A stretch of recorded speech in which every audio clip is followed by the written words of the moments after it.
Hello दोस्तों, welcome to arts वाला। स्वागत है आप सभी का आज के इस नए वीडियो में। तो जैसा कि पता होगा आप लोगों को, जो हम लोग अभी नेक्स्ट टॉपर 2026 की बैच में हैं और अभी हम लोग देख रहे हैं हिस्ट्री। और हिस्ट्री में भी चल रहा था ये पहला चैप्टर, जिसका हम लोग थ्योरी, लघु उत्तरीय प्रश्न, दीर्घ उत्तरीय प्रश्न ये सभी देख चुके थे। अगर आप लोग ये वीडियो नहीं देखें तो जाइए, चैनल पे प्लेलिस्ट बना हुआ है, वहाँ से आप लोग आसानी से देख सकते हैं प्रत्येक सीरीज वाइज। ठीक है, तो उसके बाद जो बारी आती है ये आता है ऑब्जेक्टिव का। ठीक है, क्योंकि ऑब्जेक्टिव भी काफ़ी मायने रखता है आप लोगों के एग्जाम में। तो उसके लिए हम लोग एक नया बैच लाए हैं जिसका नाम है ऑब्जेक्टिव बूस्टर। बैच नहीं समझिए, एक सीरीज है ये। ऑब्जेक्टिव बूस्टर क्या है? एक सीरीज है जिसमें से प्रत्येक चैप्टर से जो है मैक्सिमम जितना ऑब्जेक्टिव बन जाए उतना कवर किया गया है। तो जैसा कि ये ईंट मनके तथा अस्थियां ये पहला चैप्टर है, इसमें से लगभग मेरे हिसाब से 100+ ऑब्जेक्टिव क्वेश्चन को कवर किया गया है, जो कि आप लोगों को बोर्ड एग्जाम के लिए काफ़ी महत्वपूर्ण क्वेश्चन है। तो इसको हम लोग सिर्फ वन लाइनर के रूप में देखने वाले हैं। इसके बाद जो हम लोग लाइव आके ऑब्जेक्टिव डिस्कशन करेंगे। ठीक है, तो चलिए हम शुरू करते हैं। तो ये हो गया हमारा ऑब्जेक्टिव बूस्टर, ये देख सकते हैं, ये क्लास नंबर 7 हो गया। इससे पहले हम लोग 1 2 3 4 5 6 तक देख चुके हैं, जिसमें हम लोग पहले थ्योरी देखे हैं, फिर लघु उत्तरीय प्रश्न, उसके बाद दीर्घ उत्तरीय प्रश्न, और तब जाके हम लोग आए हैं ऑब्जेक्टिव बूस्टर पे। ठीक है, तो चलिए हम शुरू करते हैं बिना किसी देरी के। उससे पहले एक ज़रूरी सूचना है, अगर आप लोगों को इस क्लास का पीडीएफ चाहिए या हमारे चैनल के माध्यम से जो भी पढ़ाया जाता है उस सभी का पीडीएफ चाहिए, तो ये हमारा टेलीग्राम का ऑफिशियल चैनल है आर्ट्स वाला का। यहाँ से आप लोग ज्वाइन होकर प्रत्येक क्लास का पीडीएफ प्राप्त कर सकते हैं। चलिए हम शुरू करते हैं बिना किसी देरी के। तो देखिए, ये हमारा हो गया पहला चैप्टर, जिसका नाम है ईंटें मनके तथा अस्थियां हड़प्पा सभ्यता। और ये जो हमारा नाम है ये है ऑब्जेक्टिव बूस्टर इसका। ठीक है ना, इसमें हम लोग वन लाइनर के रूप में ऑब्जेक्टिव देखने वाले हैं और लगभग 100+ ऑब्जेक्टिव देखेंगे। अब देखिए, इसमें संभव हो पाएगा तब तो पूरे देखेंगे, और नहीं कहीं वीडियो ज़्यादा लेंदी हो जाएगा तो सिर्फ आधा देख लेंगे, नेक्स्ट पार्ट वाला बाकी देख लेंगे। तो चलिए, पहला शुरू होता है हमारा, जो हड़प्पा कहाँ स्थित है। हड़प्पा सभ्यता जो आप पढ़ते हैं वो कहाँ स्थित है, तो याद रखिएगा ये पंजाब, जो भारत के पंजाब नहीं, याद रखिएगा पाकिस्तान के पंजाब प्रांत के मांटगोमरी जिले में स्थित है हड़प्पा। ठीक है, उसके बाद दूसरा क्वेश्चन है, जो हड़प्पा सभ्यता किस नदी के किनारे स्थित है, या हड़प्पा सभ्यता किस नदी के तट पर स्थित है। तो याद रखिएगा हड़प्पा जो है ये रावी नदी के तट पर स्थित है। ठीक है, उसके बाद तीसरा क्वेश्चन है, जो पुरातत्व के अंतर्गत क्या क्या आता है। तो पुरातत्व हम लोग बोलते हैं जो मिट्टी के अंदर से खुदाई के बाद जो भी कुछ साक्ष्य के रूप में मिलता है, जिससे कि अतीत के लोगों की भौतिक जीवन के बारे में हमें जानकारी प्राप्त होता है, उसे ही हम लोग बोलते हैं पुरातत्व। तो पुरातत्व के अंतर्गत याद रखिएगा सिक्का आता है, अभिलेख आता है, खंडहर आता है और स्मारक आता है। तो ये सभी जो आता है ये पुरातत्व के अंतर्गत आता है। ऑब्जेक्टिव पूछ लिया जाता है इनमें से कौन पुरातत्व है या इनमें से कौन पुरातत्व के अंतर्गत नहीं आता है, तो ये सभी उदाहरण आप लोगों को जरूर याद रखना है। उसके बाद नेक्स्ट है, एशियाटिक सोसाइटी की स्थापना किसने किया था। तो एशियाटिक सोसाइटी की स्थापना जो है ये विलियम जोन्स ने किया था। कहाँ किया था, तो याद रखिएगा ये कलकत्ता में किया था। ठीक है ना, कहाँ किया था, कलकत्ता में। उसके बाद अगला क्वेश्चन है, जो एशियाटिक सोसाइटी की स्थापना कब किया गया था। तो एशियाटिक सोसाइटी की स्थापना जो है विलियम जोन्स द्वारा किया गया था। कब किया गया, तो याद रखिएगा 15 जनवरी 1784 ईस्वी में। कहाँ किया गया तो याद रखिएगा ये कलकत्ता में। ठीक है, चलिए उसके बाद अगला जो क्वेश्चन हमारा 6 नंबर है, यह है एशियाटिक सोसाइटी की स्थापना कहाँ किया गया था। तो अभी जस्ट मैंने बताया है, जो एशियाटिक सोसाइटी की स्थापना विलियम जोन्स के द्वारा किया गया 15 जनवरी 1784 ईस्वी को। पूछ लिया जाए कहाँ किया गया था, तो याद रखिएगा कोलकाता में। उसके बाद है, जो भारत में पुरातत्व विभाग की स्थापना कब हुई थी। भारत में पुरातत्व विभाग की स्थापना कब हुई थी, तो याद रखिएगा ये हो जाएगा 1861 ईस्वी में। अगला क्वेश्चन हमारा है, जो भारतीय पुरातत्व विभाग के पहले डायरेक्टर जनरल कौन थे। भारतीय पुरातत्व विभाग की जो स्थापना हुई थी 1861 ईस्वी में, इसके पहले डायरेक्टर जनरल कौन थे, तो याद रखिएगा ये हो जाएंगे कनिंघम महोदय। ठीक है, उसके बाद है, जो भारतीय पुरातत्व का पिता या जनक किसे कहा जाता है। तो भारतीय पुरातत्व का जनक या पिता जो कहा जाता है ये अलेक्जेंडर कनिंघम को कहा जाता है। अगला क्वेश्चन है 10 नंबर, जो हड़प्पा टीले का उल्लेख सर्वप्रथम किसने और कब किया था? तो हड़प्पा टीला का जो सबसे पहले उल्लेख किया था, ये काफ़ी महत्वपूर्ण क्वेश्चन है, ये किया था चार्ल्स मैसन ने।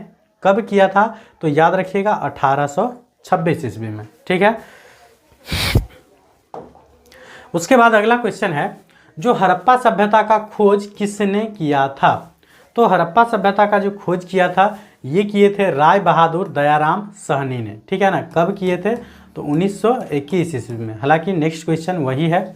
नेक्स्ट क्वेश्चन बोला जा रहा है, जो हड़प्पा सभ्यता का खोज कब किया गया था?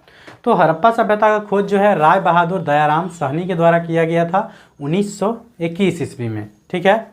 उसके बाद अगला जो क्वेश्चन है ये है, मोहनजोदड़ो की खोज किसने किया था? तो मोहनजोदड़ो का जो खोज किया था ये किया था राखल दास बनर्जी ने। कब किया था? तो याद रख लीजिएगा 1922 ईस्वी में। ठीक है। उसके बाद अगला क्वेश्चन है, जो मोहनजोदड़ो किस नदी के किनारे स्थित है? तो मोहनजोदड़ो जो है याद रखिएगा ये सिंधी नदी के किनारे स्थित है। ठीक है ना। सिंधु नदी के किनारे स्थित है। मोहनजोदड़ो किस नदी के किनारे स्थित है? सिंधु नदी के किनारे।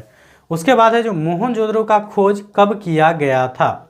तो मोहनजोदड़ो का जो खोज किया गया था ये किया गया था 1922 ईस्वी में। ठीक है। उसके बाद अगला क्वेश्चन हमारा है, ये है मोहनजोदड़ो कहाँ स्थित है? तो मोहनजोदड़ो जो है याद रखिएगा ये कहाँ स्थित है? तो मोहनजोदड़ो जो स्थित हो जाएगा ये हो जाएगा सिंध। मोहनजोदड़ो कहाँ स्थित है?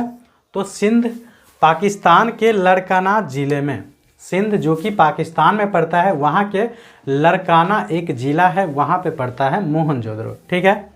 उसके बाद है, जो कालीबंगा का खोज किसने किया था? तो कालीबंगा जो कि काफ़ी महत्वपूर्ण स्थल है हड़प्पा सभ्यता का, इसका खोज किया था ब्रजवासी लाल ने।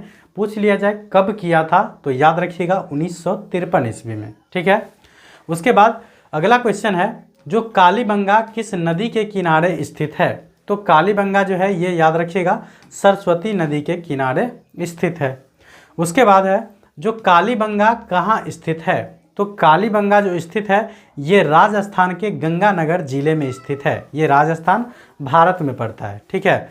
उसके बाद है, जो रोपर की खोज किसने किया था? तो रोपर भी काफ़ी महत्वपूर्ण स्थल है हड़प्पा सभ्यता का, तो इसका खोज किए थे यज्ञदत्त शर्मा ने। पूछ लिया जाए कब किया था? तो याद रखिएगा 1953 ईस्वी में। ये वन लाइनर ऑब्जेक्टिव का जो मेरा मकसद है याद रख लीजिएगा, ये सिंपली है आप लोगों को डायरेक्ट आंसर याद करवाना। ये ऑप्शन देख के मतलब टिक नहीं करना है। डायरेक्ट आपको क्वेश्चन आए तो डायरेक्ट आपके माइंड में जो है आंसर आ जाना चाहिए, और ऑप्शन में आप सिर्फ आंसर को ढूंढें, ना कि चारों ऑप्शन पढ़ने के बाद सोचे कि आंसर क्या होगा। ठीक है ना। इसलिए मैंने आप लोगों को वन लाइनर लेके आया हूँ।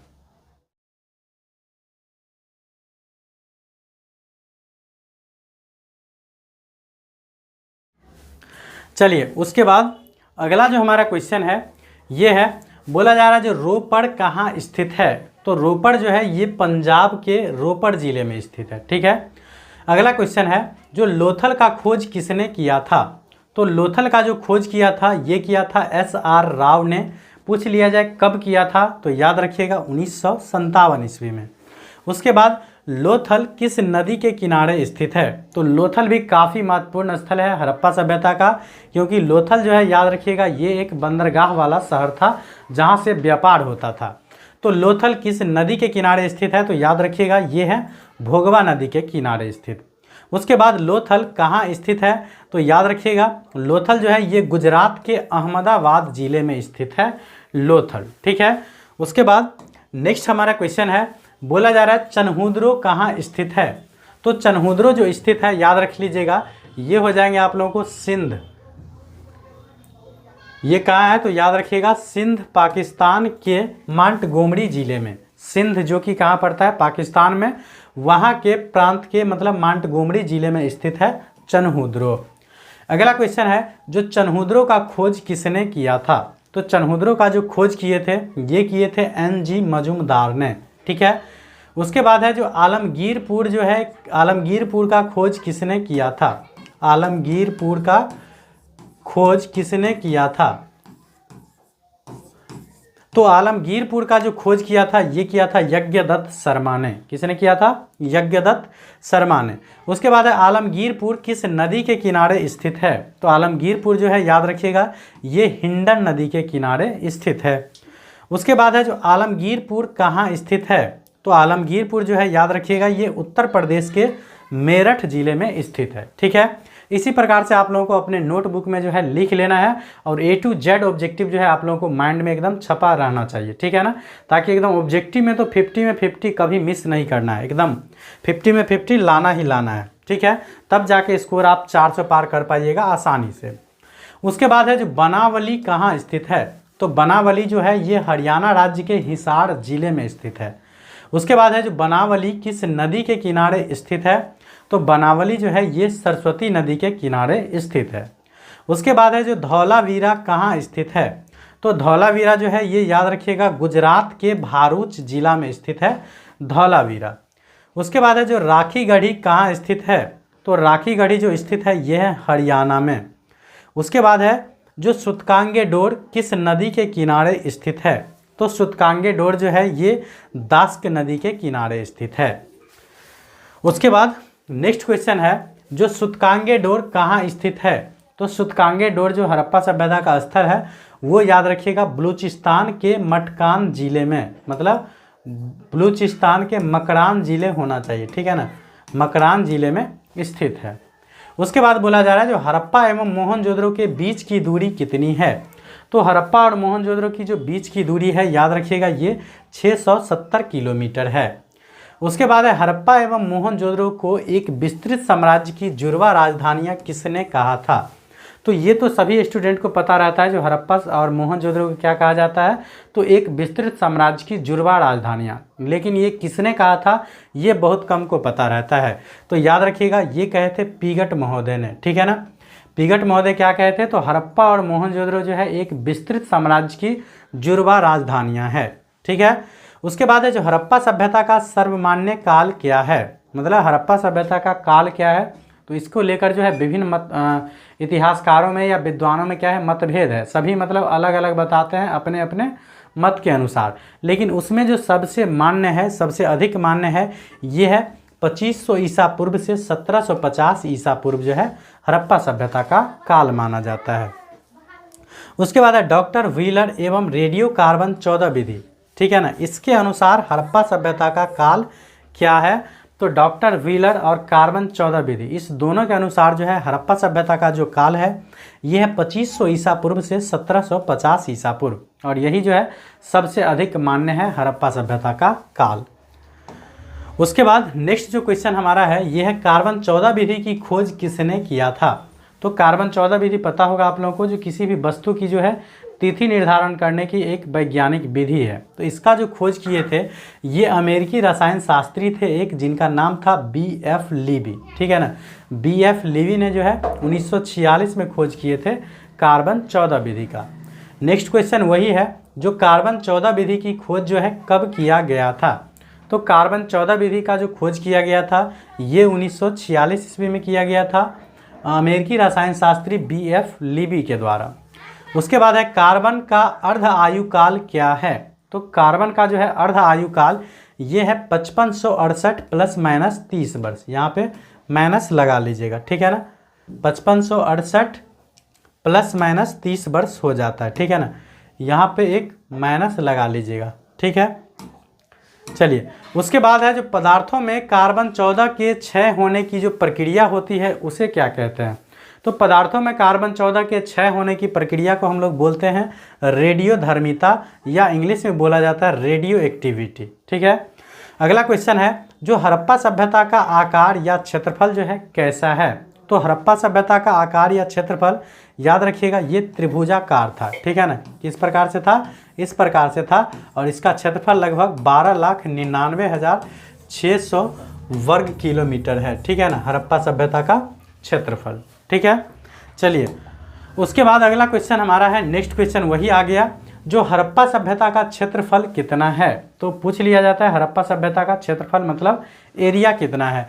तो 12,99,600 वर्ग किलोमीटर जो है हड़प्पा सभ्यता का क्षेत्रफल है। उसके बाद है जो सिंध का बाग किसे कहा जाता है, तो याद रखिएगा ये हो जाएगा सिंध, ठीक है ना। क्या हो जाएगा, सिंध का बाग किसे कहा जाता है, सिंध का बाग किसे कहा जाता है। तो आप लोग पूछ के देख सकते हैं अपने साथी में, ये काफ़ी महत्वपूर्ण क्वेश्चन है। तो सिंध का बाग कहा जाता है, ये कहा जाता है मोहनजोदड़ो को, ठीक है। क्यों कहा जाता है, क्योंकि मोहनजोदड़ो के आसपास का जो क्षेत्र था वो काफ़ी ज़्यादा उपजाऊ था, इसीलिए इसे क्या कहा जाता है, तो सिंध का बाग कहा जाता है। उसके बाद नेक्स्ट है जो कांस्य की नर्तकी तथा पुजारी का सर जो है कहाँ से मिला है, तो कांस्य की नर्तकी और पुजारी का सिर मिला है, ये मिला है मोहनजोदड़ो से। अगला क्वेश्चन है जो हाथी का कपाल तथा हाथी दांत का तराजू कहाँ से मिला है।